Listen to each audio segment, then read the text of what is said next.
Alam nyo ba dito sa lugar ng Makati, may mga ibang area dito na pwede pang jogging? Mala concrete jungle at ma-enjoy itong green area. Para sa mga nagharap dyan ng jogging, lalo na after nyo mag-work dito sa Makati, ito ay mga ilang meters lang sa corporate world. Dito pwede kayong mag-jogging. Alam nyo ba na ito ay dating squatter area lang? At marami pang mga open space dito sa Makati tulad ng Ayala Triangles Garden, Legazpi Park, Circuit Makati, at iba pa. So itong sa area ng Buendia, ang itsura nito dati ginawang squatter area at yung estero dito talagang mabaho at puro mga basura. Pero ngayon, ito na isang park at marami ng mga nagkinabang dito lalo na sa mga nagja-jogging, naglalaro at mag-unwind. Okay guys, so nandito natin sa Buendia Avenue. Merong open green space dito na pasyalan. Dito malapit sa Buendia bago makarating dyan LRT Buendia Station. Sa mga naghahanap dyan na pang jogging, lalo na pag pauwi na kayo galing sa Ayala, BGC, ilang kilometers. Dito guys bago darating, ito merong Estero de Galina. Dito po yung ginawang park na dito. So ito inayos sa pala to dating squatter area. Ginawa na siyang park. Diba? Kasi pag dito sa area ng Makati, puro mga malalaking building makikita nyo. Pero alam nyo ba na merong ding pang jogging yan tsaka park dito. Ito yung dating squatter area. Big improvement. Kaya kasi madalas to kapag kabayan, medyo wala nang time. Pag uwi kayo, gabi na. Wala nang time pang jogging. Pero ito, dito malapit sa Estero de Galina, Barangay San Isidro, Makati. Ito yung entrance. Tapos pagdating nyo dito, lakad lang mga ilang meters, gate. Ito. Kaso ito, sarado yan. May isang gate dito na bukas.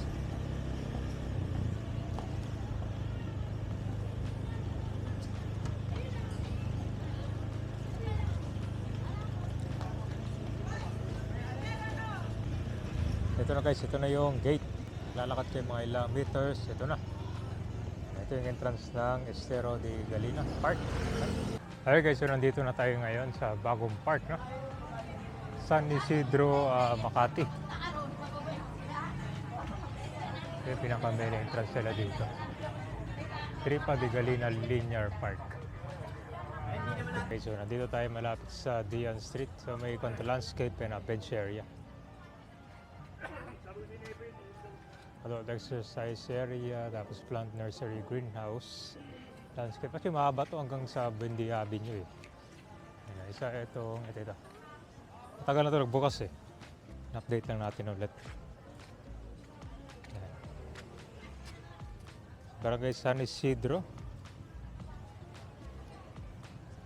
Oo nga, 2023 nga nung unang inauguration. Yun. So ito, perfect pang jogging. Yan, may mga bench dito, may mga exercise sa area din doon. No? Yan. So kung bukas na siya araw-araw. In fairness, yung estero or creek dito, wala na siyang amoy. Wala na rin mga basura. Wala na mga counting itim-itim dyan. Big improvement. Gano'ng kahaba to, sir? 800 meters. Ayan. So, 800 meters, guys. So, siguro, dalawang ikot. 1.6. Pwede na. Isa ito sa mga open green space dito sa Makati. Pag malapit kayo sa Buendia, nandun lang. Ang ganda. Para makikita nyo kung ito yung importante kasi dito open space tapos libre. Yung mga naghahanap na pang jogging. Alam nyo, karamihan sa kabayan yung mga nag-work lalo dito sa area ng Makati na tinatawag din ng corporate world. Naghahanap talaga ng area yan na pwede pang jogging. No, ito. Gusto niyo naman sa Ross Boulevard dun sa may Asiana, pwede rin kasi medyo malayo na dito. Bye-bye.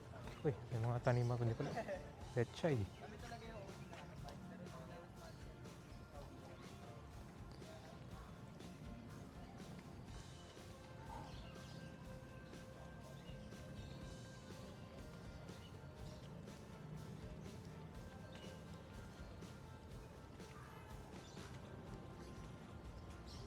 Ito yung itsura dati, oh. Kita mo, di ba? Ayan yung mga barong-barong dati, oh. Ngayon talaga mayari pag napabayaan yung lugar, eh. Ginagawang squatting area. Before, after.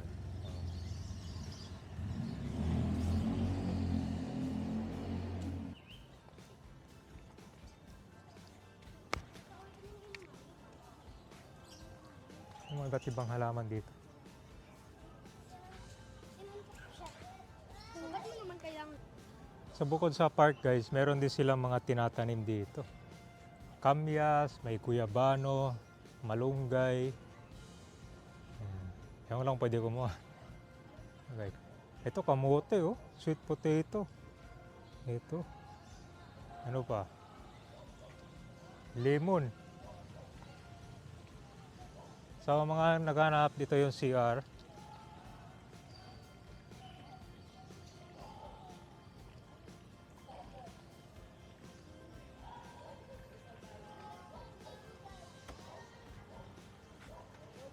So may ikaw lang sila dito.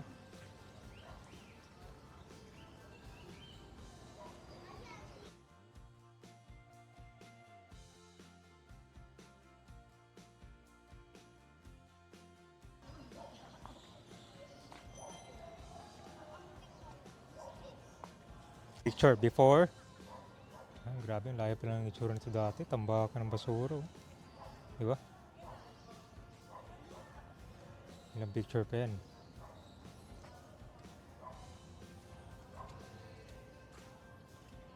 So, dito yung mga bench area. Ito ano to? Ano ba? Rainwater park? Ay, Rainwater yata to eh. ano ba? Yan po yung... Hindi, dito. Ano to? Ayan po yung ano, mga gamitan ng pang dilig. Dilig. Anong pwede gawin dito? Maglaro po.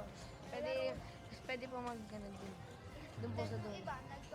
Ito yung itsura niya. Ito yung itsura niya dati, no? Ayan po yung ano, dati. Grabing Ano po layo. yung ngayon? Ano yung squatter? Oo. Gagawin daw po kasi itong playground. Yan, playground din. Siyempre ako na yun. Puro mga estudyante nandito ah. Hindi kayo nagja-jogging dito. Ano ba? Hindi kayo nagja-jogging. Hindi din po ang sasama. 400 meters na tayo. Pangilan mo to? 1 kilometer? Gano'ng kataas pa? 800 meters daw. 800 ata. Parang 800 meters po. Ano na ba yun? Tapos po yung ano po. Tumatambay kayo ito pag mainit. Ano ba? Pag mainit, tumatambay kayo. Mga hapon. Ano po? Hapon na po para po hindi po mainit. Hapon lang kami. Hindi, kahit hapon di mainit kasi maraming puno. Di ba? Opo. Dito kayo tatambay. Pero Oh. po hapon to binubuksan mga 1 po. Oh, pag 1 p.m. mainit yun, di ba? Pag nandito, malamig. Opo. Pag naulan, bawal mag-ikaw kasi madulas. Opo. Pwede po kami madiskasa. Ayun po mga kalapate po. Bawal hulihin. May kalapate. Anong pinapakain nyo?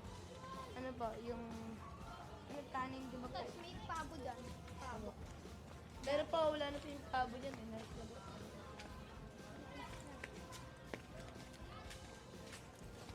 Ano rin ang pangalan ng mga yun? Hindi masarap braso mo.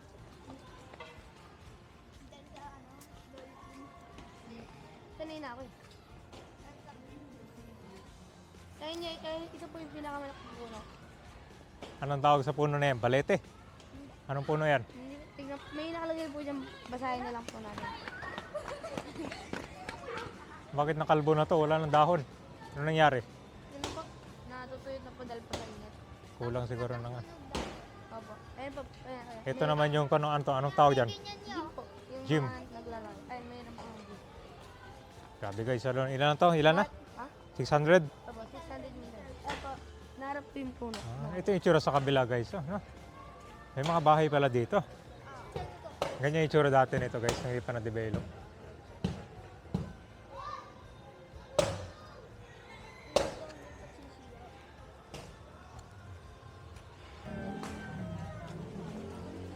Ah, okay.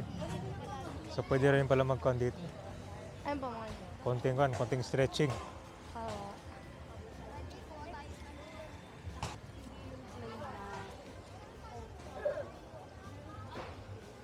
Ding after. Sa dulo po meron po. Brand ng ano, ganyan. Cellphone.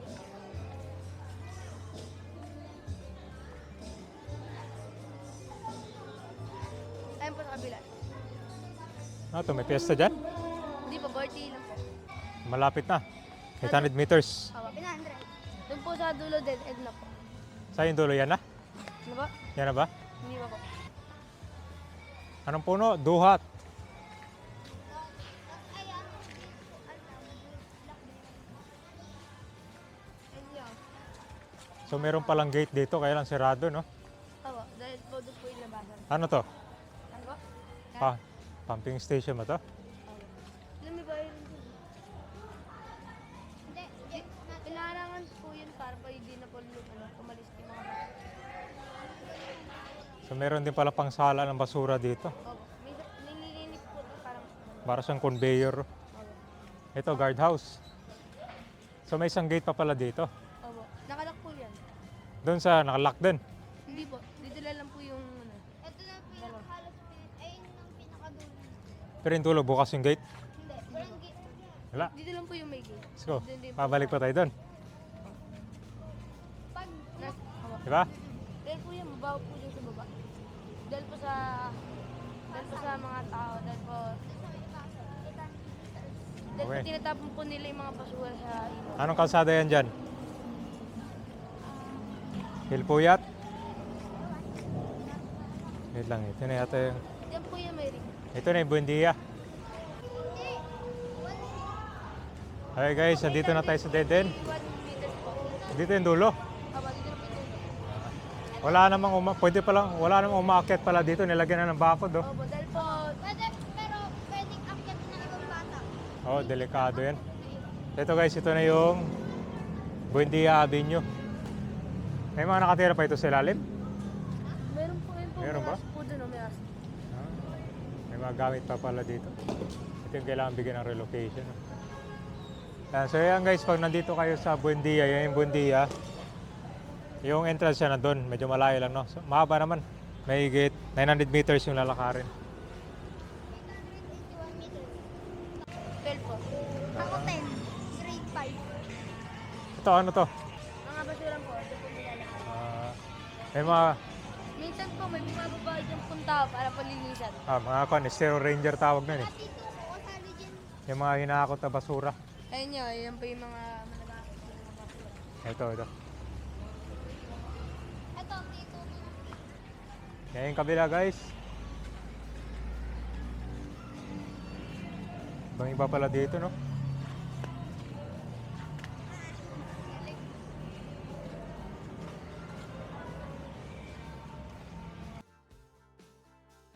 Ito yung parte ng park, mahigit 900 meters. Grabe, ang haba, tsaka ang ganda ng pagkagawa nila dito, talagang perfect. Tapos itong mga puno, tumutulong din para hindi masyadong mainit.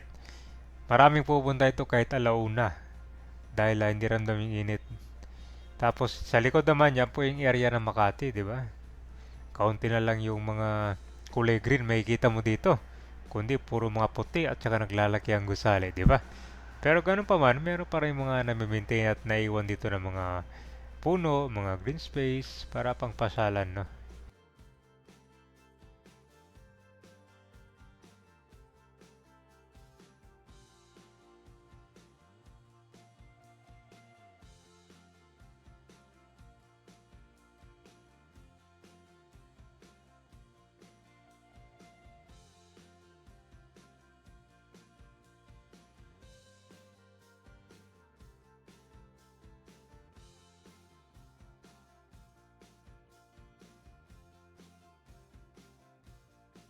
So ito na yung estero na may park.